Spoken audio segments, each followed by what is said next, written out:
Morning, students. Today we'll start the numerical questions of the price elasticity of demand, which are given at the back side of the book, at the last or at the end part of the book, where numerical questions of each chapter are given. If you do have the book, you can solve the questions or read the questions from there. Otherwise, I have sent the image of all the questions in the with the last video. You can go through that image. Okay, let's start with the first problem, that is uh, find out the elasticity or price elasticity of demand with the given information. Okay, we will have to find out the price elasticity of demand. We have already discussed the formula in the last video. So we know that price elasticity of demand is calculated through the percentage method. Okay, we are using the percentage method, and one formula we have used as a derivation जो हमने derive किया था percentage method से. हम दोनों ही formula use करेंगे. With the help of given information, we'll have to analyze which formula is being used. So the question is, price is given in rupees 10 and 9. Okay, means the initial price is rupees 10 of the commodity and the price changes to rupees 9. That means the new or the current price. Okay, we will use we have two prices, that one is initial price and other one is the current or new price which came into existence with a change, either a fall or a rise we can experience or we may have given. The next part or next column of the table, quantity demanded, which is in kilograms, 20 and 25. That means at rupees 10, the consumer was buying 20 units of the commodity, and when price reduced to rupees 9, the consumer started buying more, that means 25 units. Okay, initially जब price 10 rupees था तो consumer 20 units खरीद रहा था. जब price decrease हो गया 10 से 9 हो गया तो उसने जो है कमोडिटी जो है ज़्यादा खरीदनी शुरू कर दी, क्वांटिटी डिमांडेड इंक्रीज हो गई. Okay, so the initial price, we already known, we have discussed that the initial price is represented or denoted through P. This is initial price, and the new or the current price which came into existence after a change, that is P1, that is known as current price or new price. चाहे वो reduce हुआ हो चाहे increase हुआ हो, वो current या new price है, उसको हम P1 से डिनोट करते हैं. So P is the initial price and P1 is current price. Okay, same as Q is the initial quantity demanded and Q1 is the current or new quantity demanded. Okay, so we have P and Q, P1 and Q1. P पे कितनी units demand हो रही थी, P1 पे कितनी units demand हो रही है. Now come to the formula. ED, elasticity of demand, is equals to, a negative sign is put because there is an inverse relationship between price and quantity demanded. Due to this inverse relationship, we will have to put a negative sign because elasticity की जो value है उसको हम positive figures में दिखाएंगे. हालांकि elasticity negative ही आती है इनवर्स रिलेशनशिप की वजह से, लेकिन वैल्यू हम पॉजिटिव दिखाएंगे. Delta Q over delta P into P over Q. We have already discussed in our previous lecture what is delta. Delta represents the change. That means change. Delta Q means change in quantity demanded. Delta P means change in price. Okay. Now we will calculate delta Q and delta P with the help of given values. So delta Q is equals to Q1 minus Q. That means current quantity demanded में से previous या initial quantity demanded अगर हम deduct कर देते हैं, minus कर देते हैं, तो हमारे पास change आ जाता है कि पहले अब हम कितनी units खरीद रहे हैं minus पहले कितनी units हम खरीद रहे थे. Okay, so Q1 is 25. So Q1 25, Q was 20, Q was 20. 25 minus 20, we got 5, that is delta Q. So we have found out the value of delta Q. Similarly, we will find out the value of delta P. Delta P is equals to P1 minus P. The value of P1 is 9. So put the value 9. P is 10. So 9 minus 10, that is minus 1. Okay, so delta P is equals to minus 1. So what we have found out, delta Q is equals to 5 and delta P is equals to minus 1. The value can be put to the given formula. Okay, so delta Q is we have calculated delta P, we have calculated, and P and Q are given in the questions already. P here and Q here. Okay, now we have the value of all the four items in the formula: delta P, delta Q, P, Q. Put the values or replace the values with the given items. Now ED is equals to minus delta Q is equals to 5, तो delta Q की जगह हमने 5 put कर दिया, divided by delta P की जगह हमने -1 put कर दिया, जो कि हमने यहाँ से निकाला था. पी एंड क्यू जो कि ओरिजिनल क्वेश्चन में गिवन थे, price was ₹10 and quantity was 20, so 10 divided by 20. Now we will solve the question. Multiply करेंगे 5 into 10 and 20 into -1, तो 50 over -20. देन इनको सॉल्व करोगे, माइनस से माइनस कैंसिल हो जाएगा. Then 50 divided by 20 is equals to 2.5. The elasticity of demand is equals to 2.5. Okay, we have already discussed the degrees in the previous lecture. Elasticity की degrees होती हैं. If it is equals to 1 means if AD is equals to 1, that is unitary elastic. Okay, if AD is greater than 1, okay, if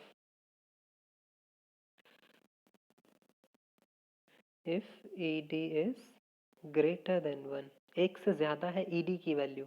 अब हमारे question में कितनी है? ED की value 2.5, that is greater than 1, that is called more than unitary. That means in this question we can say that the elasticity of demand is more than unitary.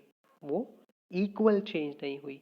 अगर 50 divided bye 50 होता, इसका मतलब क्या हुआ कि जितना change price में आया उतना ही चेंज क्वांटिटी में आया. 50% चेंज प्राइस में आया, 50% चेंज क्वांटिटी में आया, is equals to 1. That means दोनों इक्वली चेंज हुए हैं. ओके, हम प्रीवियस लेक्चर में डिस्कस किए हैं. And if it is 2.5, that means more than 1 है. Now see the values. It is the value of, if we find out, it is the value of q, delta q से आया है, and it is delta p. That means we can easily conclude that quantity demanded increases more than decrease in price. Quantity demanded ज़्यादा increase हुई है price decrease होने के मुकाबले. मतलब क्वांटिटी डिमांडेड में ज़्यादा चेंज आया है than a change in price. That's why it is more than unitary. Equal change नहीं हुआ, प्राइस में भी चेंज आया, क्वांटिटी डिमांडेड में भी चेंज आया, लेकिन ज़्यादा किस में चेंज आया? क्वांटिटी डिमांडेड में. Okay, that's why it is more than unitary. Now come to the question number 2, that is, see, read the question carefully. A consumer purchased 10 units of a commodity. That means this 10 units is Q, initial quantity, when its price was ₹5 per unit. That means P is given as 5 rupees. Okay, he purchased 12 units of the commodity when its price falls. That means price fall होता है तब वो 12 units खरीदता है. तो that means नई quantity हमारे पास आ गई है, न्यू क्वांटिटी और current quantity, that is known as Q1. कब होती है 12? जब प्राइस गिर के, when its price falls to ₹4 per unit, जब प्राइस जो है डिक्रीज हो जाता है 4 रुपए पे, that is P1 new price. पहले प्राइस 5 रुपए था तो 10 यूनिट्स खरीद रहा था. जब प्राइस रिड्यूस होके 4 रुपीज़ हो गया तो क्वांटिटी डिमांडेड इंक्रीज हो गई, चीज़ें सस्ती हो गई, 4 रुपए की पर यूनिट है तो 12 यूनिट्स खरीदने लग गया. Okay, now we have Q and Q1, P and P1. With the help of these we can find out delta P with the help of P and P1, that is P1 minus P, and we can find out delta Q. Okay, that is Q1 minus Q. Okay, now we have delta P and delta Q. P and Q से the formula put कर सकते हैं हम, that is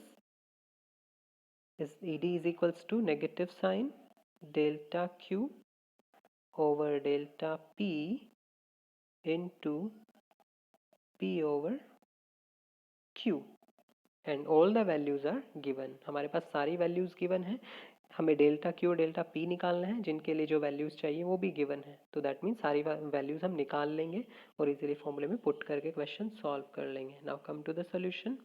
Q is equals to 10, जो कि ऊपर question में given था. P इज इक्वल्स टू 5, 5 रुपये प्राइस था तो क्वांटिटी 10 यूनिट्स खरीदी जा रही थी। जब प्राइस डिक्रीज होके 4 रुपीज़ हो गया है, P1 4 रुपीज़, तो क्वांटिटी डिमांडेड इंक्रीज होके 12 यूनिट्स हो गई। 4 रुपये पे वो 10 यूनिट्स खरीद रहा है।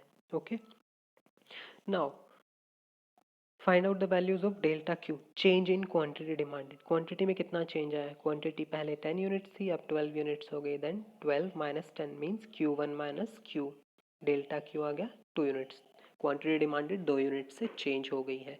Delta P is equals to 4 minus 5, 4 was P and 4 rupees 4 is P1 and rupees 5 is P, that means new price is 4, decrease होके जो प्राइस आया वो 4 रुपये है और पहले प्राइस जो था 5 रुपये था। तो हम डेल्टा P निकाल लेंगे, P1 minus P, that is -1, that means हमें क्या पता चल रहा है कि प्राइस डिक्रीज हुआ है, नेगेटिव वैल्यू आई है। Now put the values in the formula, that is ED is equals to minus delta Q over delta P into P over Q।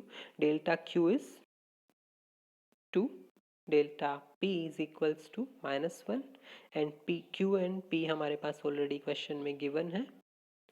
P is 5 and Q is 10, तो 5 over 10। Okay, values जो हैं ध्यान से carefully आप put कीजिएगा, otherwise confusion हो जाएगी। Okay, so फॉर्मूले के अकॉर्डिंग वैल्यूज़ की डेल्टा Q की वैल्यू क्या है, Q की वैल्यू क्या है। Okay, now values we have put, now solve the question. ED is equals to negative 10 over -10। Okay, 2 into 5 किया एंड 10 इंटू -1 किया, डिवाइड करने पे हमारे पास 1 आया क्योंकि माइनस से माइनस कैंसिल हो गया। तो ED इज इक्वल्स टू 1, यहाँ पे इलास्टिसिटी ऑफ डिमांड की वैल्यू जो है 1 आई है। Now the degree of elasticity is unitary elastic demand, that means जितना चेंज क्वांटिटी डिमांडेड में आया है उतना ही change price, sorry price is the cause, तो जितना चेंज प्राइस में आया है उतना ही चेंज क्वांटिटी डिमांडेड में आया है, क्योंकि कॉज प्राइस है, कारण प्राइस में चेंज होने की वजह से क्वांटिटी डिमांडेड चेंज हुई है। Okay, now come to the question number 3, that is, as a result of 10% fall in price of a good. Okay, now we are given the percentage change in price. Okay, this is percentage delta P. Delta means change and P price. So percentage change in price or percentage delta P, that is 10%. Okay, one thing keep remember, fall, that means price is decreased, price decrease हुआ है। तो when there is a decrement or reduction either in price, sorry, percentage change is represented through a reduction or fall either price or quantity, so that value will be written as minus. Okay, -10, that is percentage delta P, not delta, that is percentage delta P. Okay, that is -10 means 10% reduce हो गया है price, -10% percentage delta P कब, and now its demand rises from 100 to 120। तो जब price जो है 10% से reduce हो जाता है तो डिमांड इंक्रीज हो जाती है, क्योंकि इन्वर्स रिलेशनशिप होता है, तो प्राइस डिक्रीज होगा तो डिमांड इंक्रीज होगी। तो demand rises from 100 units to 120 units. Now what is 100, 100 is Q, because 100 to 120 rises from 100 to 120, तो 100 से 120 होती हैं, तो 100 जो है हमारे इनिशियल डिमांड है या क्वांटिटी डिमांडेड है, and 120 is Q1। Okay, now find out the elasticity of demand. The values are given, percentage delta P and Q and Q1। now we can easily put or use the formula of percentage method, that is percentage delta Q over percentage delta P। Okay, negative sign हम put करेंगे, ED is equals to minus percentage delta P over percentage delta Q over percentage delta P।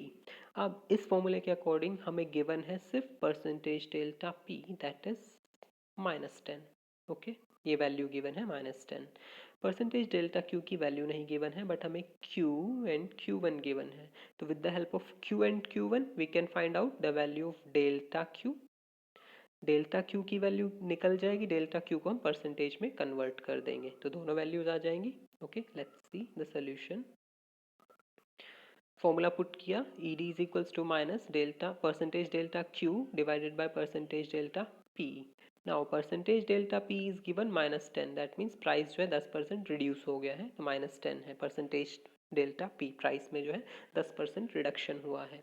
Percentage delta Q given नहीं है, हम निकाल लेंगे कैसे, Q1 minus Q over Q into 100। Okay, that is Q1 minus Q over Q into 100 and Q1 minus Q क्या होता है, Q1 minus Q होता है डेल्टा Q, तो हम इसको ऐसे भी लिख सकते हैं delta Q over Q into 100। Okay, ये वाला भी यूज कर सकते हैं because Q1 minus Q is equals to delta Q होता है। Okay, now we are given the values of Q1 and Q। Q1 की वैल्यू भी हमें क्वेश्चन में गिवन थी, दैट इज 120 एंड Q है 100, तो 120 माइनस 100 तो डेल्टा Q आ गया 20 divided by 100 that is Q, तो 120 माइनस 100 ओवर 100 कर सकते हैं, या फिर डेल्टा Q की वैल्यू हमने निकाली 120 माइनस 100, 20 आ गई, 20 डिवाइडेड बाय Q, Q की वैल्यू है 100 इंटू 100। ओके, फॉर्मूला क्या था हमारा, delta Q over Q into 100 to calculate the percentage change in quantity demanded. We will use change in quantity divided by initial quantity into 100. Okay, हमारे पास percentage change in quantity आ जाएगा and that is 20%. Okay, positive value आई है that means quantity demanded increase हुई है, क्योंकि price decrease हो गया था तो क्वांटिटी डिमांडेड ऑब्वियसली इंक्रीज होगी due to an inverse relationship.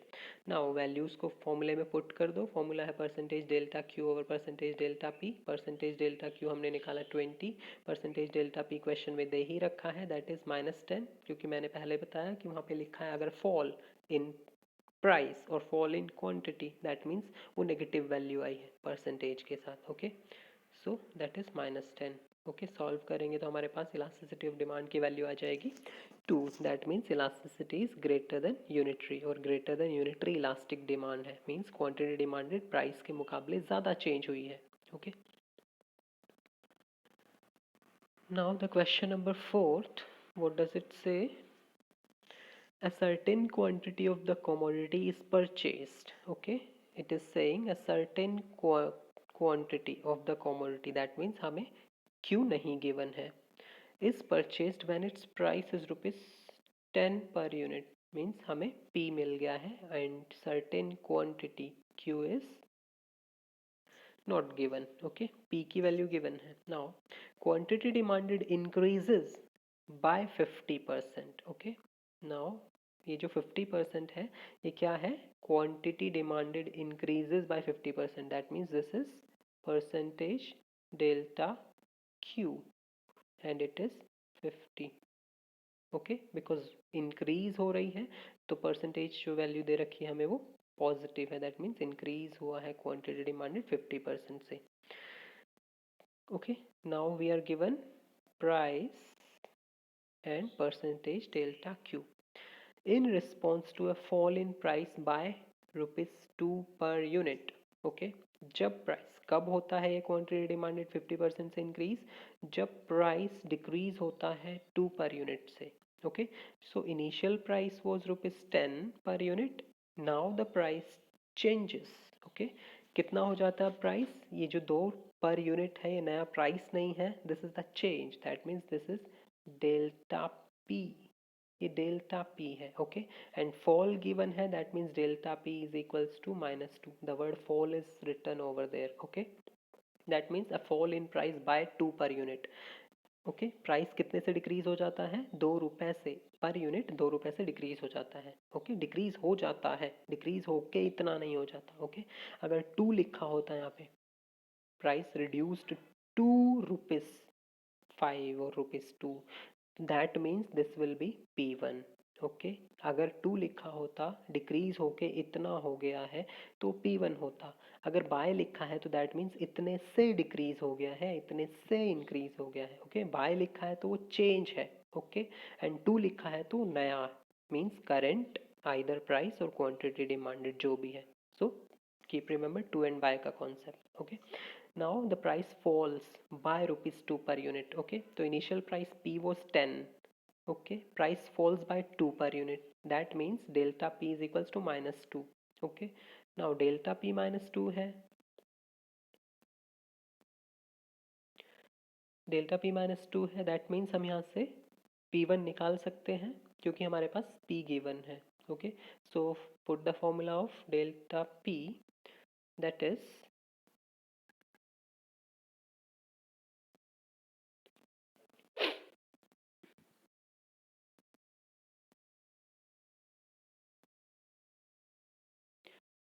Delta P is equals to P1 minus P. Okay, delta P हमारा था -2, P1 नहीं गिवन था, हमें निकालना है. चेंज कितना आया है, P है 10. ओके, नाउ अगर हम सॉल्व करेंगे तो ये 10 इज इक्वल्स टू के लेफ्ट साइड आके ऐड हो जाएगा. So 10 is equals to -2 is equals to P1, that is 8 rupees P1. That means P1 की वैल्यू आ गई 8. तो नया प्राइस हमारे पास आ गया है 8 एंड P था हमारे पास 10. ओके, P भी आ गया, P1 भी आ गया एंड क्वेश्चन में हमें परसेंटेज डेल्टा क्यू दे ही रखा है 50%. ओके, तो हमारे पास डेल्टा P है, P1 है और P है, तो इसकी हेल्प से हम परसेंटेज डेल्टा P निकाल लेंगे. Now the solution, ED formula put करेंगे जो वैल्यूज हमें गिवन है उनके अकॉर्डिंग. परसेंटेज अगर दे रखा है किसी का भी, या तो परसेंटेज चेंज इन प्राइस या परसेंटेज चेंज इन क्वांटिटी, या दोनों दे रखे हैं तो ऑब्वियसली परसेंटेज मेथड लगेगा. और अगर दोनों में से कोई भी एक दे रखा है तो भी परसेंटेज मेथड हम लगाएंगे क्योंकि दूसरा हम निकाल सकते हैं इजीली. तो we have put the value, sorry we have use the formula of percentage method. So that is minus percentage delta Q और percentage delta P. Percentage delta Q की वैल्यू क्वेश्चन में गिवन थी 50. Percentage delta P हम निकाल लेंगे क्योंकि हमने P1 और P की वैल्यू निकाल ली है. ओके, यहाँ पे हम P और P1 की वैल्यू निकालेंगे. P जो कि 10 रुपीज़ गिवन था, P1 कैसे निकला 10 - 2, क्योंकि क्वेश्चन में लिखा हुआ था price reduced by ₹2 per unit. Price जो है डिक्रीज होके या 2 रुपये से डिक्रीज होके 8 रुपये हो गया. ये हमने निकाला है, वहाँ पे लिखा था 2 रुपये से डिक्रीज हो गया है. तो दैट मीन्स पहले 10 रुपये था, 2 रुपये से डिक्रीज होके कितना आगे हो गया होगा 8. That means this is the new price. Okay, so P भी है, P1 भी निकाल लिया. डेल्टा P निकल जाएगा, delta P is equals to 8 - 2, that is P1 minus P. P1 minus P, 8 minus 10 that is -2. क्योंकि प्राइस रिड्यूस हुआ है तो वैल्यू नेगेटिव आएगी. हम परसेंटेज डेल्टा P निकाल लेंगे, that is delta P over P. Delta P -2 है, P है 10 इंटू 100 करेंगे हम तो हमारे पास वैल्यू आ जाएगी -20. ओके, दैट मीन्स प्राइस जो है 20% रिड्यूस हुआ है. अगर इस -20 को हम डिफाइन करें, that means the price has reduce to 20%. Price जो है 20% घट गया है. फॉर्मूले में वैल्यूज पुट कर देंगे. E D is equals to minus percentage delta Q जो कि क्वेश्चन में गिवन थी 50. क्वांटिटी डिमांडेड 50% इंक्रीज हो जाती है. कब? जब हमारा प्राइस 20% रिड्यूस हुआ, हमने निकाला है. ओके, देन सॉल्व करेंगे 50 और -20, माइनस से minus cancel, that is 2.5 again. तो हमारी जो इलास्टिसिटी ऑफ डिमांड है उसकी वैल्यू है 2.5, that is greater than unitary elastic demand है. Now the question is the question number 5. Questions को केयरफुली रीड करिए, वहीं से हमें हिंट्स मिल जाएंगे कि क्या फॉर्मूला हम यूज़ करेंगे और क्या गिवन है हमारे पास, उसके अकॉर्डिंग फॉर्मूला हम पिक करेंगे. A consumer buys 80 units, that means this is Q. 80 units हमें मिल गया Q की value of a good at a price of ₹4 per unit, that means this is P. P की value है 4. When the price falls, okay, now he's saying, it is saying when the price falls, लेकिन कितना ये नहीं बताया है. Price decrease हो जाता है लेकिन कितना ये नहीं बताया है. He buys 100 units. Okay, so this is Q1 and this is Q and this is P. Okay, हमें Q1 दे रखा है, P की वैल्यू दे रखी है, Q की दे रखी है. आगे हमें क्या दे रखा है, if price elasticity of demand is -1 find out the new price. Okay, अब हमें यहाँ पे इलास्टिसिटी की वैल्यू नहीं निकालनी है। ओके, अभी पिछले क्वेश्चन तक हमें जो भी है ईडी की वैल्यू निकालनी होती थी। नाउ अभी हमें यहाँ पे ईडी की वैल्यू क्वेश्चन में गिवन है। Okay, elasticity demand is -1 find out the new price, हमें निकालनी है P1, we have to find the value of P1। Okay, तो वैल्यूज हमें गिवन है, P1 की हमने निकालनी है। सबसे पहले फॉर्मूला पुट कर दोगे। ओके, क्वेश्चन देखो, कोई भी परसेंटेज वैल्यू नहीं दे रखी है तो हम परसेंटेज वाला फॉर्मूला नहीं पुट करेंगे, डेरिवेशन वाला या डिराइव्ड जो फॉर्मूला है वो यूज करेंगे, that is delta Q over delta P into P over Q. क्योंकि पी क्यू की वैल्यू गिवन है, delta Q and delta P हम निकाल सकते हैं। हालांकि डेल्टा पी नहीं निकलेगा क्योंकि हमारे पास P1 की वैल्यू नहीं है, बट कॉरेस्पॉन्डिंग ईडी की वैल्यू दे रखी है तो P1 निकल जाएगा। Come to the solution, Q 80 units, P 4 rupees 4, Q1 quantity demanded increase हो जाती है 100 यूनिट्स क्योंकि प्राइस जो है डिक्रीज हो गया। तो P1 की वैल्यू हमें डिक्रीज तो बोला है बट कितनी डिक्रीज हुई है ये नहीं बताया, P1 की वैल्यू नहीं दे रखी है, हमें निकालनी है। We have to find out the value of P1। ED elasticity है -1, दैट मीन्स नेगेटिव इलास्टिसिटी हमें दे रखी है। ओके, नाउ कीप रिमेंबर, मैंने कहा था इलास्टिसिटी जो है हमेशा नेगेटिव ही होती है, तो ईडी की वैल्यू जब भी तुम्हें दे रखी होगी वो नेगेटिव साइन के साथ दे रखी होगी। ओके, इलास्टिसिटी नेगेटिव ही होती है due to the inverse relationship. Okay, elasticity always negative होती है, तो ईडी की वैल्यू जब भी क्वेश्चन में दे रखी होगी उस वैल्यू के सामने नेगेटिव साइन पुट किया होगा क्योंकि इलास्टिसिटी नेगेटिव ही होती है। नाउ द पॉइंट इज, जब हम फॉर्मूला पुट करते हैं तो फॉर्मूला पुट करते वक्त भी हम क्या लिखते हैं, ED is equals to minus, that means ED की वैल्यू माइनस होती है, नेगेटिव ही होती है। देन हम जो फॉर्मूला है वो पुट करते हैं। नाउ जब ईडी की वैल्यू को हम ईडी को हम रिप्लेस करेंगे उस वैल्यू से। Okay, if ED when value is ED is replaced by the value that is -1। Okay, तो हमने ईडी की वैल्यू के सामने रख दिया है -1, ये ईडी की ही वैल्यू है। अब जब हम फॉर्मूले को रिप्लेस करेंगे वैल्यूज से, ये वाला फॉर्मूला, तो ईडी की वैल्यू ऑलरेडी नेगेटिव दे रखी है, तो इस फॉर्मूले में हम यहाँ पे नेगेटिव साइन पुट नहीं करेंगे क्योंकि हमने ईडी को नेगेटिव ले लिया है, दैट इज नेगेटिव -1। ओके, तो ईडी के लिए हमने वैल्यू पुट कर दी है -1, तो फॉर्मूले के साथ हम यहाँ पे negative value negative sign put नहीं करेंगे क्योंकि ईडी ऑलरेडी नेगेटिव होता है, हमें पता है, और हमने वो नेगेटिव वैल्यू यहाँ पे दिखा दी, ईडी को रिप्लेस कर दिया है उस वैल्यू से, इलास्टिसिटी को उसकी वैल्यू से रिप्लेस कर दिया और वो हमेशा नेगेटिव होती है। ओके, तो हम यहाँ पे इसके साथ नेगेटिव साइन पुट नहीं करेंगे। कीप रिमेंबर, जब भी ईडी की वैल्यू दे रखी होगी यहाँ पे ये चीज़ ध्यान देना। ओके, नाउ डेल्टा क्यू 20 जो कि हमने Q1 माइनस क्यू करके निकाल लिया, 100 माइनस 20, डेल्टा पी, P1 नहीं गिवन था तो डेल्टा पी नहीं निकलेगा, into P over Q, P भी गिवन था और क्यू भी गिवन था। नाउ सॉल्व करो, 20 इंटू 4 80 हो गया, डेल्टा पी इंटू 80, इन सबको मल्टीप्लाई किया हमने 80 and 80 delta P. Okay, now cross multiply किया, -1 को, ये -1 को डेल्टा 80 से, सॉरी 80 को डेल्टा पी से मल्टीप्लाई किया, तो हमारे पास क्या आ गया, -80 delta P is equals to 80।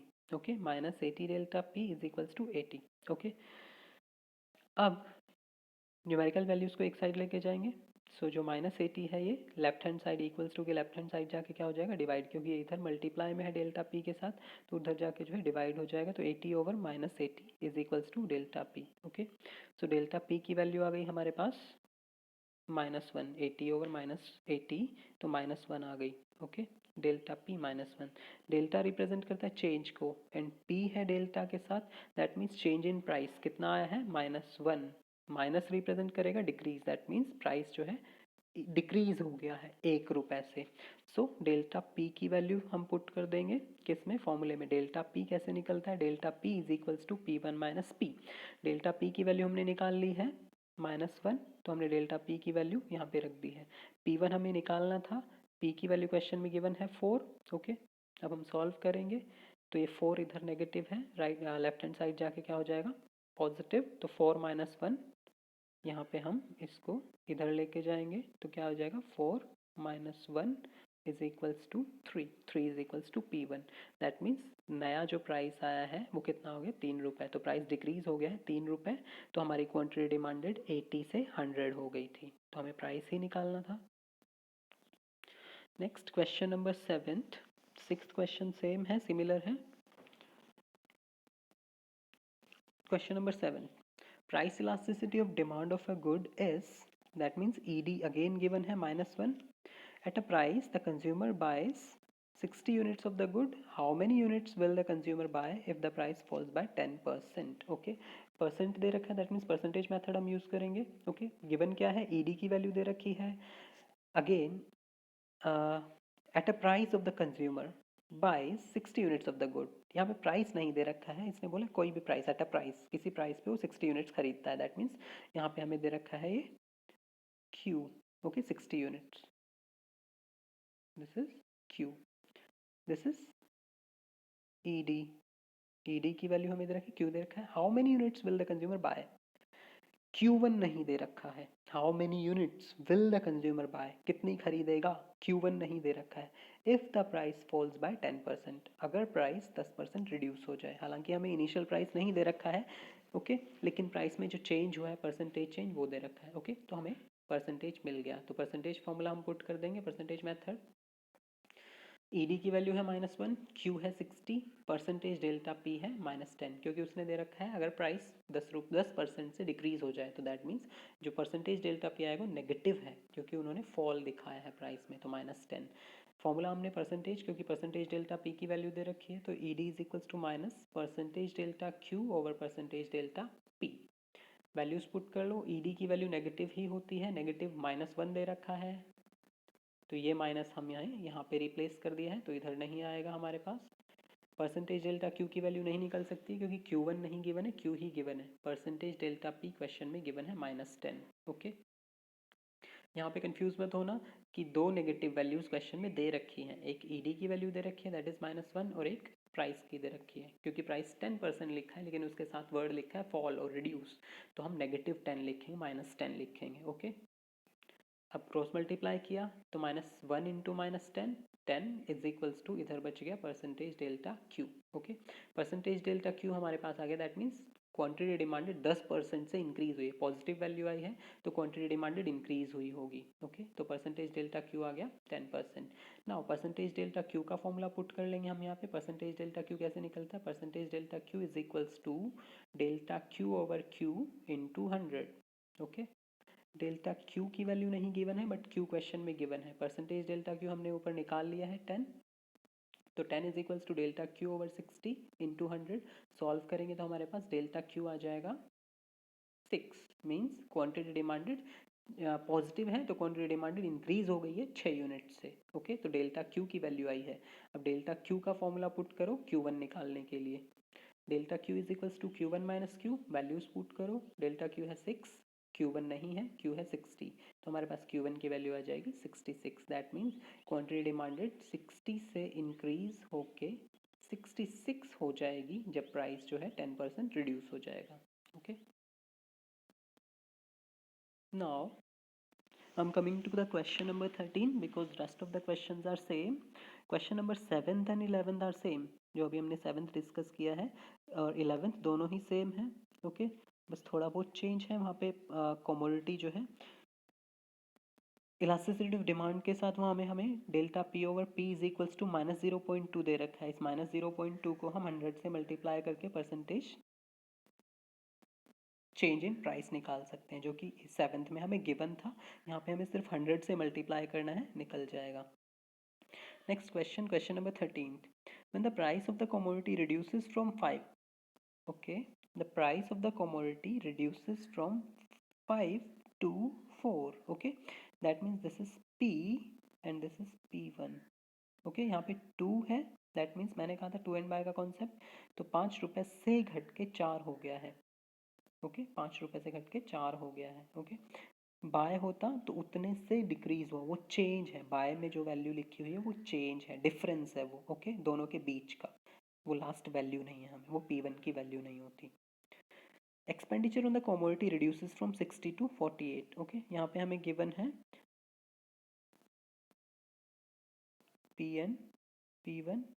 Instead of Q and Q1, we are given total expenditure 60 and 48. Now हम total expenditure से quantity निकाल लेंगे because total expenditure is equals to P into Q. Per unit price into quantity demanded. 5 रुपए पे 10 units खरीदी हैं, मतलब ₹5 के बिस्किट के 10 पैकेट्स अगर हमने खरीद लिए हैं, ओके, तो हमने टोटल बिस्किट्स के ऊपर कितना खर्च किया है 50, that is the total expenditure, price into quantity, total expenditure आ जाएगा। अभी टोटल एक्सपेंडिचर दे रखा है 60, ओके, प्राइस एंड क्वांटिटी में से दोनों में से कोई एक चीज़ दे रखी, that is price, price given है, क्वांटिटी नहीं गिवन है, ओके, तो हम वैल्यूज पुट कर देंगे एंड क्वांटिटी निकल जाएगी, क्यू भी निकल जाएगा क्योंकि हमें टोटल एक्सपेंडिचर इनिशियल भी दे रखा है, करंट टोटल एक्सपेंडिचर भी दे रखा है, हम क्यू एंड क्यू1 निकाल लेंगे। सो P है ₹5, P1 है ₹4, टोटल एक्सपेंडिचर इनिशियल जो कि ₹5 के हिसाब से हम जो टोटल खर्च कर रहे थे वो ₹60 था रुपीज़, एंड ₹4 के हिसाब से ₹4 के हिसाब से जो टोटल एक्सपेंडिचर कमोडिटीज़ के ऊपर किया जा रहा था वो ₹48 था, ओके। तो total expenditure is equals to P into Q, initial total expenditure it is, this is new total expenditure. तो हमारे पास टोटल एक्सपेंडिचर 60 था, प्राइस ₹5 था, क्वांटिटी नहीं गिवन थी, हमने सॉल्व किया एंड क्वांटिटी हमारे पास आ गई 12 यूनिट्स। जब ₹5 प्राइस था तो हम 12 यूनिट्स खरीद के ₹60 खर्च किए थे। न्यू टोटल एक्सपेंडिचर इज 48, जब प्राइस रिड्यूस होके ₹4 हो गया, and now the quantity is 12, okay. See, quantity demanded में कोई चेंज नहीं आया, प्राइस में चेंज आया, ओके, प्राइस जो था पहले ₹5 था, अब जो है ₹4 हो गया है, लेकिन क्वांटिटी डिमांडेड उतनी ही रही क्योंकि हमारा टोटल एक्सपेंडिचर रिड्यूस हो गया, पहले हम ₹60 खर्च कर रहे थे ₹5 के हिसाब से, अब हम ₹48 खर्च कर रहे हैं, यूनिट्स सेम ही परचेज की जा रही हैं, दैट मीन्स डेल्टा क्यू हमारा ज़ीरो आएगा, जब क्यू एंड क्यू1 सेम है तो डेल्टा क्यू ज़ीरो आएगा। अब हम यहाँ से परसेंटेज फॉर्मूला लगा देंगे क्योंकि क्वेश्चन में मेंशन है कि calculate elasticity of demand by percentage method, तो जब ऐसा लिखा है तो हमें परसेंटेज मेथड ही यूज़ करना पड़ेगा।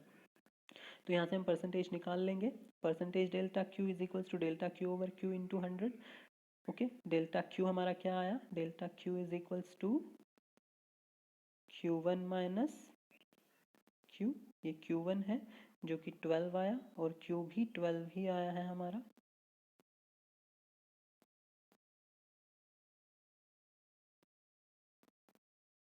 Is equals to 0, delta Q की वैल्यू आ गई हमारी 0, ओके।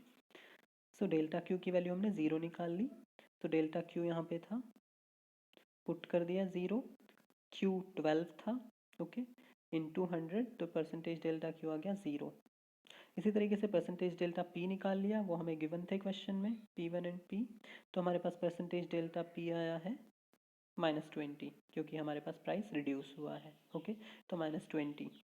फॉर्मूले में हमने वैल्यूज पुट की, percentage delta Q over percentage delta P, percentage delta Q जो कि 0 आया था क्योंकि क्वांटिटी डिमांडेड में कोई चेंज नहीं आया, divided by a fall in price that is 20%, okay. तो हमारी EDI है 0, क्योंकि 0 को जब किसी से भी डिवाइड करेंगे तो हमारी वैल्यू 0 ही आएगी, ओके। तो हमारा इलास्टिसिटी ऑफ डिमांड है 0, that means quantity demand, elasticity of demand जो है फ्लेक्सिबिलिटी दिखाती है कि प्राइस में चेंज होने पे क्वांटिटी डिमांडेड में कितना चेंज आया है। तो यहाँ पे क्वांटिटी डिमांडेड में कोई चेंज नहीं आया क्योंकि क्वेश्चन में हमें दिखा रखा था कि क्वांटिटी डिमांडेड इनिशियल भी 12 थी एंड करंट भी 12 है, irrespective of the change in price quantity demanded does not change, इस क्वेश्चन में नहीं हुई है, तो हमारी इलास्टिसिटी 0 आई है, okay. And rest of the questions are similar to these, so try to solve all these questions, okay।